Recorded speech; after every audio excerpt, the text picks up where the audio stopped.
Hi friends, నేను ఇప్పుడు చూపించే రెసిపీ ఏంటంటే కొబ్బరి ఉండలన్నమాట. కొన్ని చోట్ల కొబ్బరి లౌజ్ అంటారు, కొన్ని చోట్ల కొబ్బరి లడ్డు అంటారు. ఇదైతే వెయిట్ లాస్లో ఉండే వాళ్ళకి మంచి ఫుడ్ అన్నమాట. వాళ్ళు వెయిట్ లాస్ చేసేవాళ్ళు సాయంత్రం పూట ఈవినింగ్ స్నాక్గా ఒక్క లడ్డు తింటే చాలు, చాలా మంచిది హెల్త్కి కూడా. వెయిట్ లాస్ అవుతారు, మనకి డైజెషన్ ప్రాబ్లమ్స్ ఉన్నా తగ్గుతాయి, ఇంకా మనకి శ్వాస సమస్యలు అనేవి తగ్గుతాయి. ఇందులో ఐరన్ అనేది ఫుల్గా ఉంటుంది, మన బాడీకి కావాల్సిన హిమోగ్లోబిన్ అందిస్తుంది అనమాట.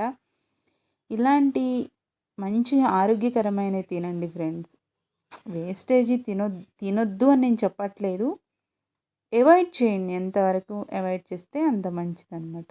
నా వీడియో నచ్చితే లైక్ చేయండి, షేర్ చేయండి, సబ్స్క్రైబ్ చేసుకోండి. Thank you.